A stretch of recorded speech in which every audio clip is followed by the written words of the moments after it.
तंत्र क्या होता है?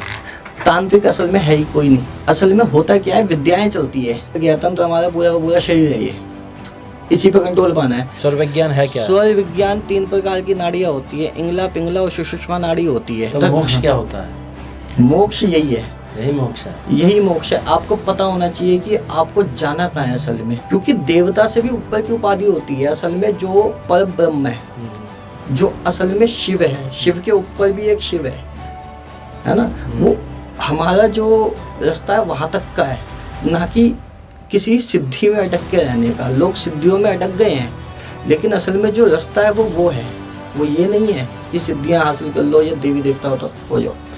उसमें मंत्र चिकित्सा चला देते हैं, मंत्र मतलब मंत्रों द्वारा ठीक कर देते हैं, मंत्र साथ में जोड़ देते हैं, डबल शक्ति हो गई, कोई बात नहीं। लेकिन अगर हम चाहें तो बिना बालों के, बिना कपड़ों के, उनके बिना किसी चीज़ के वो तंत्र किया जा सकता है। आपने या तो फोटो में भी होता है वो तंत्र, आप गुड़िया रख लो। अगर आपकी इमेजिनेशन का खेल है, अपने पैर को हल्का सा जमीन पर दबा देना है, वो बंदा वहीं बैठा रहेगा जब तक तुम चाहोगे। देखा है अक्सर मंदिरों में या वैसे भी या नॉर्मल कभी कभी जहाँ भजन कीर्तन होते हैं, लोग पता नहीं अचानक ही डांस वगैरह पता नहीं कुछ एक्टिविटीज करने लगते हैं, बोलते हैं माता की माता की माता की। वो क्या सच में माता की है? माता आएगी तो शरीर फट जाएगा, क्योंकि वो जो एनर्जी है वो कोई झेल नहीं पाएगा। वो केवल एक सिद्धि आती है, उनका एक दूत कह लो, दूत आता है बस, इसके अलावा कुछ नहीं है। उन्हीं दूतों के लिए लोग ज्यादा से ज्यादा नाम जप करते हैं या तांत्रिक क्रियाएं करते हैं। वो जो दूत होते हैं ना, काम वही करते हैं। जिस लेवल का दूत उस लेवल का काम करेगा वो। जैसा भी आपने बोला तांत्रिक क्रिया करते हैं, तो तंत्र क्या होता है? तांत्रिक असल में है ही कोई नहीं, कोई तांत्रिक नहीं है। असल में होता क्या है, विद्याएं चलती है। पूरब की विद्या अलग है, बंगाली विद्या अलग है, पश्चिम की विद्या अलग है, सब सारी विद्या अलग अलग है। गुरु गोरक्षनाथ की विद्या अलग है, उत्तराखंड की विद्या अलग है, गढ़वाल की, तुम्हारे राजस्थान की विद्या अलग है। सब विद्याएं चलती है, कोई तंत्र क्रिया नहीं होती। तांत्रिक असल में बचे ही नहीं है। तंत्र क्या? तंत्र हमारा पूरा का पूरा शरीर है, ये इसी पर कंट्रोल पाना है। और इस पर अगर कंट्रोल पाना है तो आप विज्ञान भैरव तंत्र करके एक किताब आती है, वो पढ़ो। विज्ञान भैरव तंत्र लास्ट है बिल्कुल, वो असली तंत्र है। स्वयं शंकर भगवान ने माँ भगवती को उस तंत्र के बारे में ज्ञान दिया है, जिसमें आजकल चल रहा है स्वर विज्ञान करके। लोग इसी चीज के ये लगा लीजिए 11-11 हज़ार रुपये, किसी हज़ार रुपये ले लेते हैं। स्वर विज्ञान है क्या? स्वर विज्ञान 3 प्रकार की नाड़ियाँ होती है, इंगला, पिंगला और सुषुम्ना नाड़ी होती है, ठीक है, जो सांस लेने का खेल है। अभी आपने देखा होगा थोड़ी देर पहले मैंने ऐसे किया था, ठीक है, तो वो ऐसे इसलिए किया था कि स्वर चेक किया था मैंने अपना कि कौन सा स्वर चल रहा है। ये सूर्य स्वर चल रहा है। जब सूर्य स्वर चल रहा होता है और तब आप कोई चीज़ चालू करते हैं अच्छे तरीके से वो बहुत अच्छे लेवल पे जाती है। तो ये स्वर नाड़ी और चंद्र नाड़ी का खेल है। अगर एक एग्जांपल के तौर पे बता देता हूँ, छोटी सी चीज़ है। जैसे कोई आपके पास क्लाइंट आया, अब उसको आपको रोक के रखना है, बात मनवानी है उससे, तो कुछ नहीं करना है। जो स्वर आपका क्या बोलते हैं, सूर्य नाड़ी चेक करनी है अपनी। सूर्य नाड़ी चेक करने, अगर आपका कंट्रोल है अपने माइंड पे, करने के बाद अपने पैर को हल्का सा ज़मीन पर दबा देना है, वो बंदा वहीं बैठा रहेगा जब तक तुम चाहोगे। अब सूर्य नाड़ी चंद्र नाड़ी कैसे करेंगे? सूर्य नाड़ी सीधे, वाला। हाँ, तो ये सूर्य नाड़ी चल रही है आपकी। हाँ, तो अभी मेरी बॉडी में क्या एक्टिविटीज़ हो रही है? आपकी बॉडी में ये मतलब एक्टिविटी क्या, जैसे चंद्र नाड़ी चलती है, जो चंद्र नाड़ी चलती है वो यूँ नहीं कहेंगे कि नेगेटिविटी का साइन है या नेगेटिव चीज़ है, लेकिन बस ये है कि आपका जो क्वेश्चन पूछने का तरीका या काम करने का तरीका जो होगा वो उसमें डिफरेंस आ जाएगा। मतलब कॉन्फिडेंस लेवल को दर्शाती है ये सूर्य नाड़ी और चंद्र नाड़ी, बस और कुछ नहीं है। और इसी पे कंट्रोल करना है हमें। कैसे? लोग कहते हैं कि ध्यान करो, ध्यान करो। ध्यान क्या करो? जैसे स्कूल में हम जाते हैं, मैडम कहती है ध्यान से पढ़। ध्यान से पढ़ना क्या है, लेकिन ध्यान लगेगा कैसे? बड़ा सवाल ये है ना कि ध्यान लगाना कैसे है। ध्यान केवल हम अपनी सांसों के अकॉर्डिंग लगा सकते हैं। ध्यान हमेशा सांसों में लगाना चाहिए। जब हमारी सांसें चल रही होती है, हमें पता होना चाहिए कि कौन सी सांस चल रही है, कैसे चल रही है, तो वो ही ध्यान है। धीरे धीरे करके ध्यान का एक ऐसा टाइम आता है, सांस छोटी हो जाती है। अब जब हम ध्यान करेंगे तो ध्यान करते करते सांस छोटी हो जाती है, स्लो हो जाता है सब कुछ। धीरे धीरे करके जब आप आगे और ध्यान में आगे जाओगे तो यहाँ से सहस्त्रार चक्र से एक बूंद टाइप की टपकती है, जिसको जो सिद्ध योगी होते हैं वो कहते हैं कि भाई ये अमृत टपक रहा है। तो मैंने ये फील किया है। तो जब वो टपकता तो पूरी जैसे उसमें टंकी में आवाज़ आती है ना, टप टप की, जैसे नल खुला होता है हल्का सा, वो उसकी आवाज़ आती है, सेम टू सेम वैसा ही फील होता है हमको। एक टाइम आता है, फिर उसके बाद में यहाँ से नाभि से प्राण ऊर्जा निकलती है एक, ठीक है। प्राण ऊर्जा वो हमारी खुद की होती है। जब हमारे को ज़्यादा और आगे जाते हैं हम ध्यान में, तो यहाँ से हमारा सूक्ष्म शरीर जो है बाहर आ जाता है। सूक्ष्म शरीर जो है वहाँ से बाहर आ जाता है, यहाँ से नाभि से। जो हमारा सूक्ष्म शरीर होता है वो नाभि के द्वारा बाहर आ जाता है। जब नाभि के द्वारा सूक्ष्म शरीर बाहर आएगा, वो हमें पूरा फील होता है, शरीर हमें फील नहीं होता, ठीक है।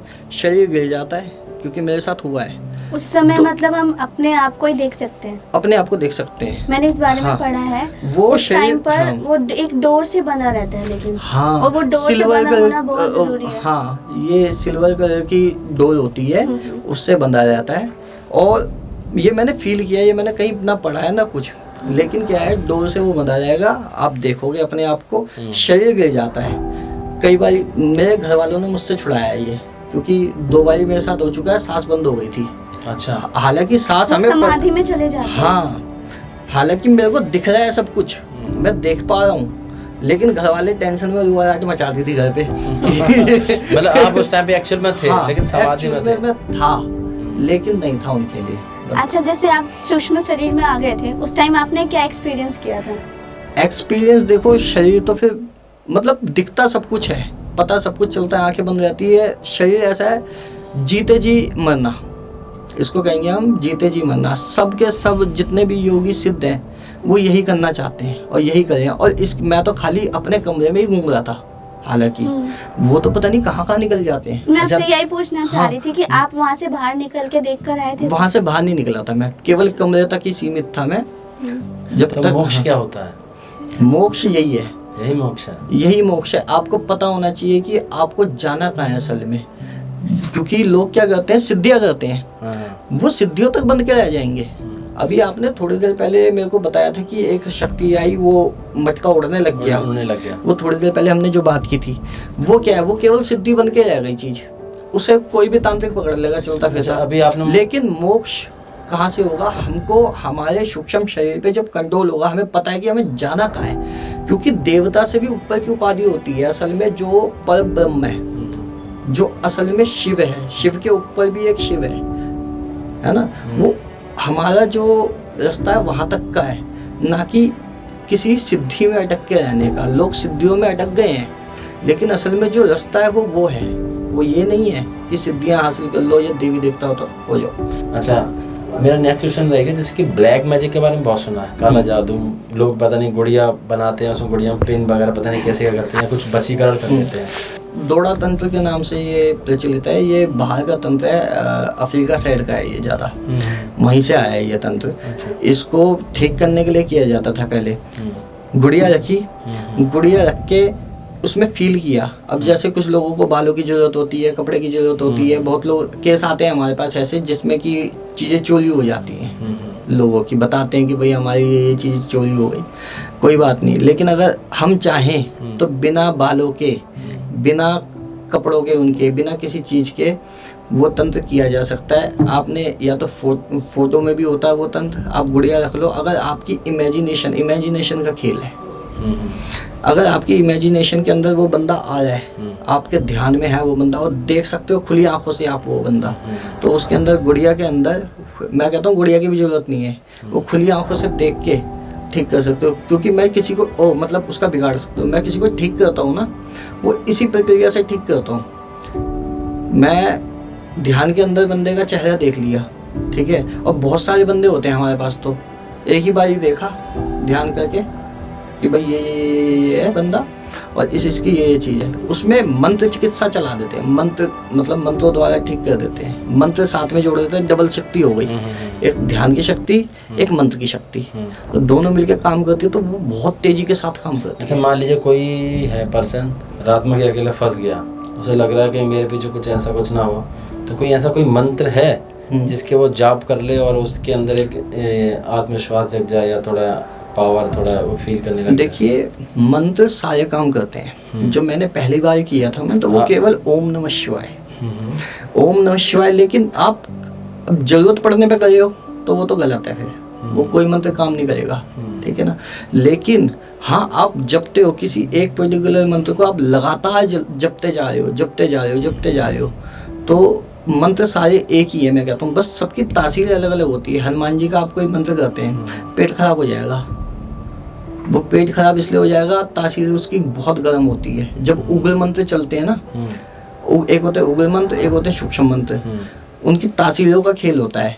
उग्र मंत्र करोगे पेट हमेशा खराब होता है ज़्यादातर, और हर किसी का होगा अगर उसके अंदर झेलने की क्षमता नहीं है, तपोबल नहीं है। अब तपोबल आएगा कहाँ से? तपोबल ध्यान से ही आएगा, तपोबल ध्यान से ही आता है। मतलब सारी एनर्जी, सारी पावर, सारी मतलब उसका जो केंद्र है वो ध्यान है, वो केवल ध्यान ही है।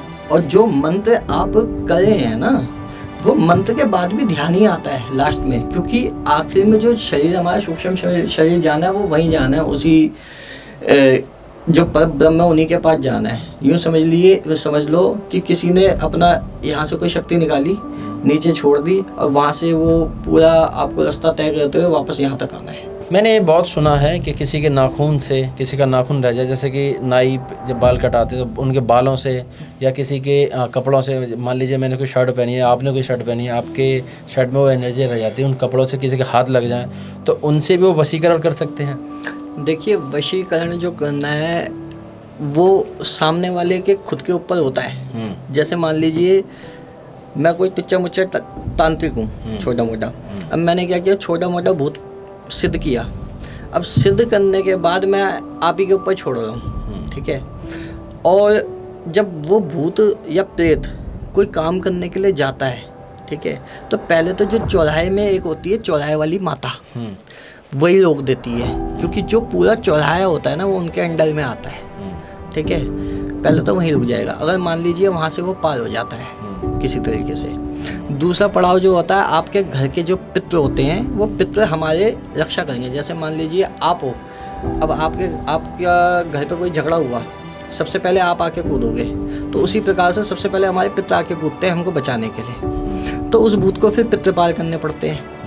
फिर पितृ पार करने के बाद फिर आते हैं हमारे कुल के देवी देवता, कुल के देवी देवता पार करने पड़ते हैं। कुल के देवी देवता पार करने के बाद फिर जो हमारे इष्ट होते हैं, शंकर भगवान, माँ भगवती, भोलेनाथ, हनुमान जी, या कोई भी XYZ कह लो, जो भी जिसको भी मानता है वो हो गए, फिर उनको पार करना पड़ता है। फिर उसके बाद में खुद का होता है आत्मबल, ठीक है ना, सेल्फ कॉन्फिडेंस, उसको पार करना पड़ता है, तब जाके कोई भूत आपके शरीर में एंट्री करता है।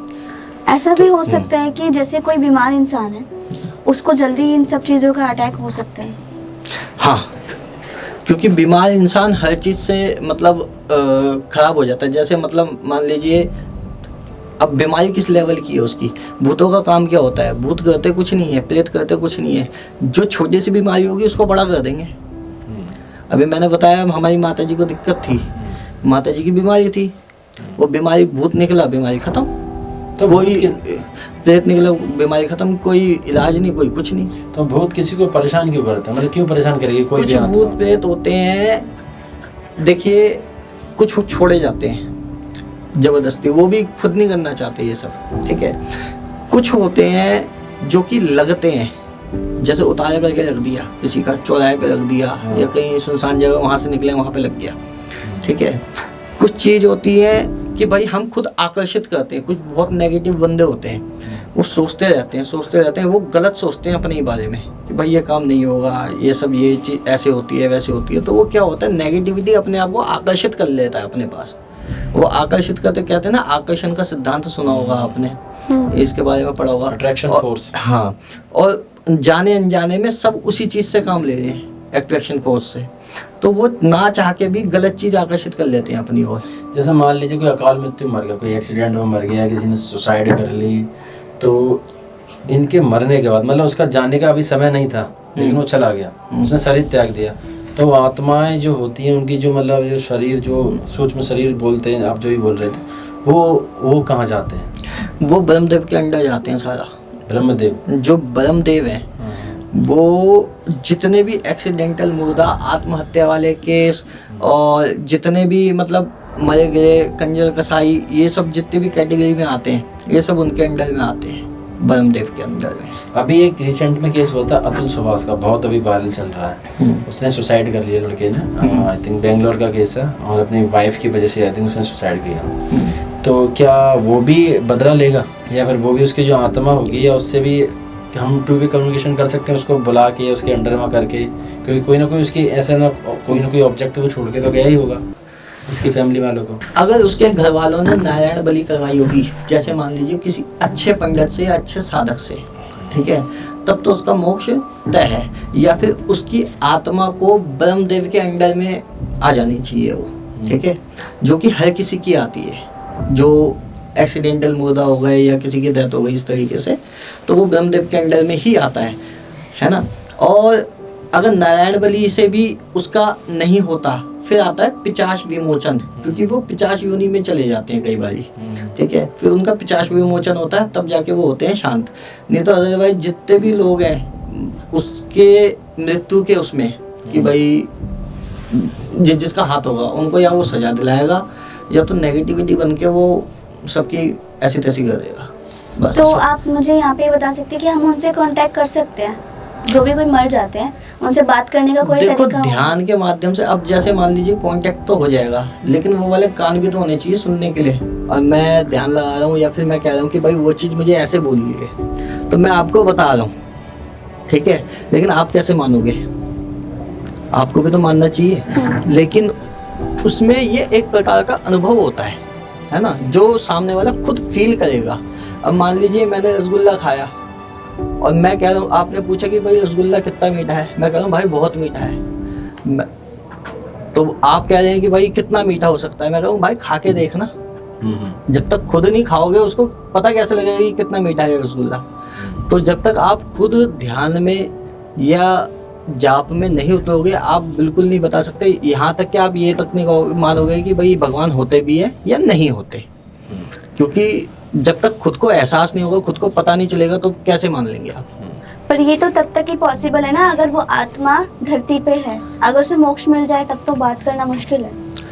हाँ, मोक्ष मिलता नहीं है असल में, बहुत ना के बराबर लोग हैं जिनको मोक्ष मिलता है, जो कि ध्यान में, साधनाओं में परिपक्व होते हैं, पूरा मतलब उस लेवल तक पहुंचे हुए होते हैं, उनको मोक्ष मिलता है। मोक्ष बहुत बड़ी चीज हो गई। या तो लोग डायमेंशन होते हैं अलग अलग प्रकार के, वो अपने डायमेंशन पे रुक जाते हैं। जैसे मान लीजिए मैं माँ भगवती को मान रहा हूँ, तो मैं उनके डायमेंशन पे रुक जाऊँगा, वहीं तक सेवा करूँगा, लेकिन उससे ऊपर भी डायमेंशन है। असल में जो मोक्ष है वो उसी की तलाश में योगी सन्यासी रहते हैं, वो सब कुछ छोड़ देते हैं। वो छोड़ते नहीं, वो छूट जाता है खुद से। जब मैंने खुद पूजा पाठ चालू की थी और मैंने जब क्या बोलते हैं नाम जाप करने लगा, तो नाम में इतना जाप करने लगा था कि मतलब दिमाग है ना अक्कड़ हो गया था बिल्कुल। जो भी बात करता था मैं उल्टा ही जवाब देता था कि भाई मुझसे मत मिलो। ज़्यादातर मैं अकेला रहना पसंद करता था और जाप चलता रहता था मेरा। एक अंकल जी मिले मेरे को, तो उन्होंने मुझसे ऐसे ही हंसी मजाक में बात की, मैंने उनको उल्टा ही जवाब दे दिया था। कोई मैंने कहा बात नहीं करेगा, चेप होगा, खाली पीली, हटा दिया मैंने। फिर उन्होंने बोला, कहते कि भाई तू शंकर भगवान की पूजा करता है? मैंने कहा हाँ। कहते भाई तू वैराग्य की तरफ चला जाएगा, एक काम कर, तू साथ में माता भगवती की या फिर पार्वती माता की या किसी देवी शक्ति की आराधना शुरू कर, नहीं तो वैराग्य की तरफ चला जाएगा। और मेरे हालात भी वही हो गए थे, मैं छोड़ के जाने वाला था सब कुछ।